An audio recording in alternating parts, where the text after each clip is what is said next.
피디볼케입니다. 자, 오늘은 영화 리뷰. 이제는 세계적인 걸작이 되어버린 봉준호 감독의 기생충 리뷰를 해보겠습니다. 자, 시작하기 앞서서 이 리뷰는 엄청난 스포를 포함하고 있으니 영화를 보실 분들은 여기서 시청을 멈춰주시길 바랍니다. 자, 이 기생충이 칸에서 황금 종려상을 받았습니다. 자, 근데 아시는 분은 다 아시겠지만 칸은 어떤 반기독교적인 영화에 대해서 상당히 우호적이고 그런 영화들의 상을 수여하는 그런 영화제입니다. 자, 뭐 예를 들면 밀양, 전도연 씨가 여우주연상을 받은 밀양. 그 영화는 뭐 보신 분 아시겠지만 대놓고 기독교 디스하는 그런 내용이죠. 거짓말이야, 거짓말이야 노래가 흘러나오면서 그렇게 마무리가 되는 기독교는 거짓말이다 라는 메시지로 마무리가 되는 그런 영화고, 또 뭐 박찬욱 감독이나 또 그의 감독들을 봤을 때 칸 영화제가 황금 종려상을 기생충에게 수여를 했다라는 것은 그 기생충이 반기독교적인 그런 색채를 담고 있다, 혹은 기독교를 디스하는 그런 메시지를 담고 있다 라는 그런 합리적인 의심을 할 수 있는 이유가 됩니다. 자, 그리고 이 봉준호 감독이 상당히 디테일하기로 유명하대요. 그래서 별명이 봉테일 뭐 이렇게 불린다는데, 그 뜻은 무엇이냐? 이 영화에 나오는 요소 하나하나가 우연이 아니고, 뭐 우연일 수도 없겠죠. 감독의 그 기획 안에 의도가 다 들어간 그런 요소들일 것이라는 것이죠. 그것이 가뜩이나 디테일을 신경 쓰는 그런 감독이라면 이 하나하나가 송곳 같은 의도, 아무 생각 없이 집어넣은 것이 아니라 감독이 치밀한 계획 안에 집어넣었다는 그런 또 우리가 생각을 할 수 있겠습니다.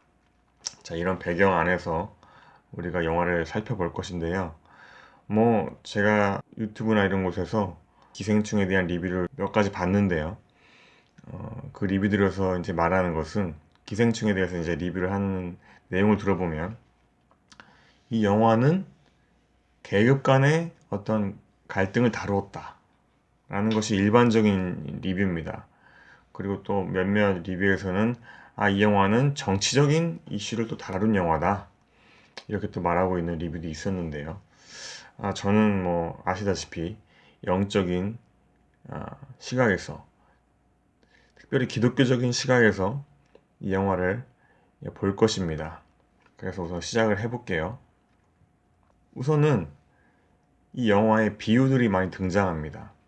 어떤 대놓고 어떤 메시지를 집어넣는, 그러니까 비유가 아니라 그냥 대놓고 그 메인 메시지를 표현하는 그런 컨텐츠가 있는 반면에 어떤 비유, 어떤 뭐 예화, 예시 이런 것들을 통해서 비유하는 컨텐츠들도 있습니다. 예수님도 비유를 많이 하셨고 또 말씀에 다 기록이 되어 있죠.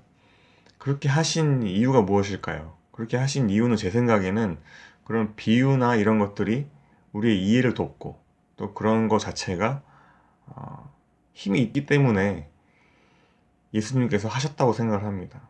그러니까 비유를 통해서 사람들에게 어떤 메시지 전달이 가능하고 그 비유를 통해서 우리가 깨달을 수 있다는 그런 공식이 성립되겠죠.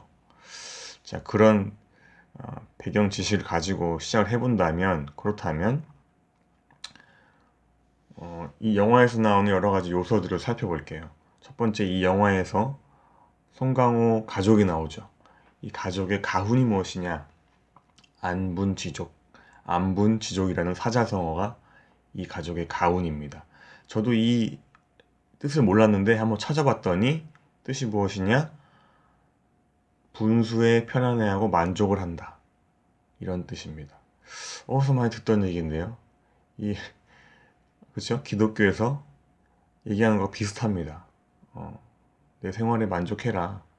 하나님께서 모든 것을 너한테 먹이시고 입히시니까 걱정하지 말고 만족을 해라. 뭐 이런 메시지랑 비슷한 것 같죠? 자, 또 이 선을 넘지 말아라. 선을 넘지 않아야 된다. 라는 말이 나옵니다. 이성균 씨 캐릭터가 이 말을 자주 하는데 이것도 마찬가지예요. 기독교적으로 어, 많이 들을 수 있는 말 중에 하나입니다. 좌로나 우로나 치우치지 마라. 선을 넘지 말아라. 하나님의 율법에 선을 넘지 말아라. 뭐 이렇게 해석할 수도 있을 것 같아요. 그리고 또 행복은 나눌수록 커지잖아요. 이것도 상당히 기독교적인 어떤 대사가 될 수 있습니다. 우리가 사랑을 나누고 행복을 나누고 이렇게 해야 된다. 이건 뭐 굳이 뭐 기독교적인 게 아니더라도 어쨌든 네, 뭐 일반적으로 받아들여질 수 있는 그런 대사 같고요. 또 극 중에서 송강호 씨 캐릭터가 이렇게 얘기합니다. 우리는 계획이 없다. 왜? 계획대로 되지 않잖아. 이것도 상당히 기독교적입니다. 그렇죠? 우리가 계획을 세울 필요가 없잖아. 하나님이 다 높으신 차원에서 우리 계획을 세워놓으셨는데 우리가 굳이 계획을 세워놓을 필요가 있냐? 또 우리가 마음대로 계획을 세웠을 때 그 계획대로 되지도 않아. 이런 것들이 기독교 안에서 이렇게 통용되는 일반적으로 우리가 말할 수 있는 그런 것들이라는 것이죠. 이런 것들이 과연 우연히 들어갔느냐 한번 생각해 볼 필요가 있다는 것입니다. 자, 계속 해볼게요. 그리고 이 극 중에 이 큰아들로 나오는 기우죠. 기우 역으로 나오는 캐릭터가 처음에 이제 과외를 하러 가요. 과외를 하러 가서 그 처음 과외하는 여고생을 앞에 두고 이런 말을 합니다. 이 문제가 중요한 게 아니야. 큰 맥락을 봐야지. 이것도 어디서 많이 듣던 얘기 같아요. 우리 앞에 있는 이런 자질구레한 작은 문제들이 중요한 게 아니다. 하나님의 그런 통치하심을 봐라. 뭔가 이런 얘기하고도 비슷한 생각을 저는 했는데 여러분은 어떻게 생각하시는지. 예. 그리고 중간에 막 홍수가 나서 막 가족들이 막 도망을 치고 그 전에 이제 사건들이 막 심화되면서 막 난리가 나죠. 그러면서 그 기호 캐릭터 하는 말이 이런 상황에서 민혁이었으면 어떻게 했을까?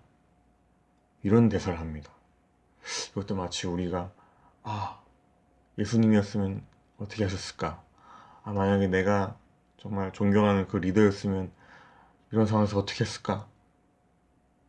이런 상황도 전 떠올랐고요. 그리고 극중 조여정 씨가 하는 대사가 또 이런 게 있습니다. 믿음의 벨트? 믿음의 벨트. 나는 사랑을 다 믿지 않는다. 정말 이렇게 내가 신뢰하는 사람들을 통해서만 내가 인간관계를 갖는다. 그것이 믿음의 벨트. 믿음의 벨트. 이것도 상당히 기독교적인 발언이지 않은가. 우리가 왜 믿음의 삼겹줄 이런 얘기를 하잖아요. 그러니까 이런 대사들을 언뜻 봤을 때 기독교적인 것을 떠올릴 수 있는 그런 대사들이 많이 있다는 것을 말씀을 드리고, 자, 두 번째, 또 극 중에 나오는 여러 가지 요소들을 봅시다. 자, 첫 번째는 이 민혁이라는 친구가 처음에 등장을 해서 그 가난한 못 사는 기우에게 뭘 주냐면은 돌을 줍니다. 돌인데 꽤 커요. 한 이 정도 사이즈 되는 돌을 주는데, 돌 하면 뭐가 떠오르세요? 저는 이것을 보고 반석이 떠올랐어요. 반석은 뭡니까? 베드로는 또 뭐죠? 교회입니다. 교회. 근데 어떤 분들은 이거 좀 오바 같은데 뭐 돌이라고 꼭 반석이고 그게 베드로고 교회인가 보시죠, 계속. 그런데 웃긴 건 이 돌이 막 극중에서 막 홍수가 나서 막 정신인데 이 돌이 쑥 떠올라요. 그 물이 막 이렇게 차 있는 그 집안에서 돌이 떠오릅니다. 그래서 저는 무슨 생각을 했느냐? 베드로가 물 위를 걷는 것처럼 이 돌이 또 오르는 것을 표현한 거구나. 이런 생각을 왜 하게 됐느냐? 봉준호 감독 이 디테일이잖아요. 봉준호 감독이 왜 돌이 물에서 떠오르게끔 하는 연출을 했을까요? 저는 이것을 보고 베드로를 말하는구나, 교회를 말하는구나 하고 생각을 했습니다. 이것이 또 무리한 생각이다라고 생각할 수 있는데요. 계속 진행을 해보겠습니다. 어쨌든 그리고 뒤에 이 기우라는 캐릭터가 그 돌을 굉장히 아껴요. 들고 다니다가 내가 할 일이 있어 그러더니 이 돌을 가지고 사람을 해치러 갑니다. 마치 베드로가 칼부림을 한 것처럼, 그쵸? 예수님을 지키기 위해서 칼부림을 하는데 이 기우 캐릭터가 이 돌을 들고 사람을 해치러 이제 가면서 그 이후로 또 칼부림이 나요. 극 중에서도 진짜 실제로 영화에서 칼부림이 납니다. 이런 것들이 과연 우연일까? 자, 또 이 영화에서 물이 엄청나게 나옵니다. 물이 나오는 장면 굉장히 많아요. 홍수가 막 엄청나게 나서 폭우가 쏟아지는 장면. 그런데 그 장면 외에도 어떤 장면이 나오냐? 그 물이 막 쏟아지는 장면에서 막 홍수가 나서 물이 막 계단, 그 높은 지역에서 낮은 지역으로 물이 흐르니까 계단에서 막 물이 막 내려가는 장면이 나와요. 근데 거기서 발이 클로즈업 됩니다. 발. 왠지는 모르겠어요. 사람들은 이걸 보고 물이 아래로 흘러 내려가듯이 뭐 계급의 어떤 그 차이를 보여준다 여러 가지 말이 있지만, 저는 그것을 보고 무슨 생각했느냐, 세족식을 생각했습니다. 물이 흘러 내리는 가운데 발을 보여준다. 세족식. 네, 아직까지도 좀 오반데 이렇게 생각하시는 분도 있을 수 있어요. 그 다음에 또 무엇이 또 물에 관련해서 어떤 장면이 있느냐, 주인공네 가족이 가난해서 반지하에 사는데 그 반지하에 항상 노상방뇨를 하는 사람이 있어요. 그래서 그 노상방뇨를 하는 사람이 오니까 영화가 어떻게 진행되느냐, 그분들한테 물세례를 합니다. 바켓으로 물세례, 물세례죠. 근데 웃긴 건 그 장면이 슬로우로 나옵니다. 천천히 샤 물이 쫙 해가지고 그 노상방뇨하는 사람한테 쫙 끼얹어지는 장면이 나와요. 저는 이것을 보고 역시 세례를 생각했죠. 우리 말로도 그러잖아요. 물세례. 예, 세례를 생각했고, 또 이 송강호 가족이 부잣집에 들어가서 주인들이 없는 사이에 앉아서 막 술을 먹고, 자기네 술이 아니죠. 주인집 내 술을 먹고 막 이야기를 하면서 그런 장면이 나오는데, 전 이걸 보고 뭘 생각했냐, 성만찬을 생각했습니다. 그렇습니다. 그래서 여러 가지 이런 기독교와 관련된 이런 요소들이 나오는데, 이것이 과연 우연일까? 아니면 제가 오버하는 것일까? 아니면 정말 감독이 의도를 해서 기독교적인 어떤 색채를 담기 위해서 넣는가, 더 지켜봐야 되겠지만, 저는 이런 생각을 쭉 했어요. 그리고 긴가민가 했습니다. 사실 긴가민가 했는데 결정적인 장면이 나옵니다. 뒤에 얘기를 드리겠습니다. 그래서 그 전에 저는 어떤 생각을 했느냐, 송강호의 가족은 목회자, 그리고 그 나오는 송강호의 가족이 들어가는 그 집은 부잣집, 그리고 부잣집에 사는 가족들은 부자 성도, 이렇게 혼자 상상을 하고 시나리오를 저 혼자 써봤는데요. 한번 보시죠. 제가 말하는 것이 말이 안 된다고 생각할 수도 있겠지만, 저는 한번 그렇게 상상을 해보고 이 시나리오를 썼습니다. 그래서 말씀을 드려보면,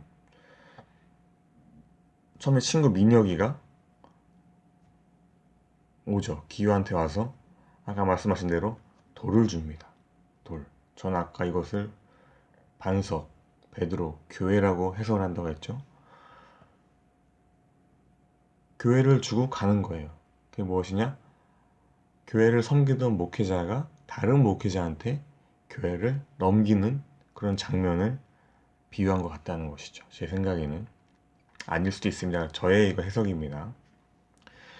그런데 뭐라고 하냐? 네가 집에 있는 그 학생을 과외 좀 시켜주라. 그래서 제 뜻대로 해석을 한다면 네가 이 교회를 이제 맡아라. 나는 이제 유학을 가니까 네가 좀 맡아줘. 그런데 그 기우는 대학생이 아니에요. 근데 그걸 속입니다. 대학생이라고 속이고 과외를 하는 거예요. 그럼 무엇이냐? 목회자 자격이 없는 사람이 목회를 하는 거예요. 거짓말을 하고. 학력 위조겠죠? 그러니까 학력 위조를 대입을 해서 목회자들이 학력 위조를 한다는 것을 디스하고 싶었던 것 같습니다. 예. 그래서 학력 위조를 하면서 그 집으로 들어갑니다. 그래서 첫 번째 이제 과외를 하는 첫 번째 시간부터 갑자기 손을 만집니다. 예, 아까 그 제가 말씀드렸던 대사 있죠. 예, 아까 그 대사 문제가 중요한 게 아니야. 큰 맥락을 봐야지 하면서 손을 잡습니다. 그리고 재밌는 거는 송강호 씨가 극 중에서 역시 조효정 씨의 손을 잡습니다. 이게 뭘까요? 저는 이 목회자들이 성도들한테 손을 댄다는 걸 비유하는 것 같아요. 어떤 성적인 어떤 이슈들이겠죠. 이런 것들이 있다. 디스를 하는 것 같은 그런 생각이 들었습니다. 그래서 이 가족이 목회자를 비유하는 이 가족이 목회자들이 이 큰 교회를 가서 부자 교회를 잠식하는 그런 비유라고 저는 생각을 하는데 그 아내는 알고 봤더니 가정부죠. 가정 일을 돕는 그 가정부. 근데 그 가정부가 막내랑 친해. 근데 그 막내는 어떤 예술적인 기질이 있다고 그래서 그 기후의 동생이 와서 미술을 가르치고 하는데 이 막내가 행동이 이상합니다. 막 인디안 복장을 하고 막 스카우트를 갔다 와서 뭐 그렇게 됐다는 둥 이런 얘기를 막 하는데 자 이것을 또 이제 풀어볼게요. 제가 생각하는 거는 인디언 어떻게 생각하세요? 인디언은 기독교 역사를 보면은 기독교인들이 이제 아메리카 대륙에 들어오면서 인디언들을 많이 죽였잖아요. 그런 것들에 대해서 또 비유를 하는 것 같은 생각이 들고요. 근데 결정적으로 제가 이 모든 것들에 대해서 확신했던 것은 이 지하에 갇혀있는 근세라는 인물 때문입니다. 근세라는 인물 때문에 이 기생충이라는 작품이 기독교를 디스하기 위하여 디스하는 메인 메시지를 가지고 있는 작품이라는 생각이 들었는데 말씀을 드려보겠습니다. 이 근세는 제 생각에는 예수님을 비유하는 캐릭터입니다. 예수님을 조롱하기 위한 캐릭터죠. 이유는 이 아들이 그린 그림, 뭐 이제 기우는 원숭이다, 조효정은 자화상이다 하는데 그 그림은 사실 근세였어요. 지하에서 올라오는 근세를 보고 아들이 그린 건데 그게 예수님 비유한 캐릭터였잖아요. 조롱합니다. 원숭이다 라고 조롱을 하고 그리고 알고 봤더니 부인도 있어. 예수님이 부인도 있어요. 그죠? 예수님의 신성을 이제 무시하는 거죠. 예수님이 부인이 있다. 그리고 이 근세가 살고 있는 곳이 지하입니다. 지하. 마치 지하, 무덤같이. 그래서 이 부인이 비 오는 날 찾아옵니다. 이 남편을 데리러. 그러니까 마치 성경에서 마리아가 예수님 무덤에 찾아오듯이 찾아와서 지하로 내려갔는데 정말 무거운 그 선반들을 이렇게 밀면서 밀어야지 지하로 내려가는 방이 나오죠. 그 계단이 나오죠. 이것이 마치 예수님이 지하의 무덤에 내려가는 것처럼 그것에 비유했다고 저는 생각을 하거든요. 그래서 그렇게 문을 엽니다. 그래서 남편을 만났는데 남편이 제정신이 아니에요. 약간 미쳤어요. 그리고 젖병을 들고 우유를 먹습니다. 이 예수님을 비유한 캐릭터가 완전히 조롱하는 거죠. 근데 카스테라집이 망해서 이렇게 됐대요. 카스테라집 뭘까? 카스테라집은 제 드는 생각은 오병이요. 보리떡 5개와 물고기 2마리로 수많은 사람을 먹였다는 그 오병이어를 조롱하기 위해서 망한 카스테라집 때문에 이렇게 됐다 라는 설정을 한 것이라고 저는 생각을 합니다. 그래서 이 예수님을 대입한 이 캐릭터가 미쳐서 이제 칼을 들고 날뜁니다. 그래서 칼을 들고 날뛰고 막 사람을 죽이고 하다가 이 캐릭터를 죽입니다. 죽이고 쓰러지는데 여기서 저는 확신했습니다. 이 장면에서 무엇이 나오냐? 마치 예수님이 창으로 찔렸듯이 이 캐릭터가 누워서 이제 죽어있는 장면이 나오는데 오른쪽에 소세지가 꽂혀있는 꼬챙이로 옆구리가 찔려있어요. 영화를 보신 분들은 기억날 것입니다. 이 카메라가 쭉 누워있는 걸 이제 비추면서 올라가는데 옆구리 쪽에 소세지 꽂혀있는 꼬챙이가 마치 예수님이 창 맞은 것처럼 오른쪽 옆구리에 꽂혀있어요. 거기서 저는 확신했습니다. 아, 이 캐릭터는 예수님이구나. 네. 그래서 이 상황을 어떤 기독교를 디스하는 쪽으로 정리하다 보면 어떻게 되느냐? 결론적으로 이제 이성균 씨네 가족은 목회자를 믿었다가 사고를 당한 거죠. 그런 세팅인 거예요. 이 목회자와 기독교를 디스하는 이 내용이니까 목회자를 믿었다가 사고를 당해서 잘못한 게 없거든요. 사실 그 부잣집 가족은 잘못한 게 없어요. 그냥 잘해주고 고용해주고 속아줬는데 결국은 송강호 씨가 칼로 찔러서 죽게 되는 거예요. 그리고 극 중에 조유정 씨가 또 이런 말을 합니다. 이제 아들이 귀신을 봤다 그래요. 그래서 귀신을 보는 집은 사업이 잘 된다 이런 대사를 하는데 사실 알고 봤더니 그 귀신은 예수님을 대입한 근세였던 겁니다. 그러니까 예수님이 귀신과 똑같다.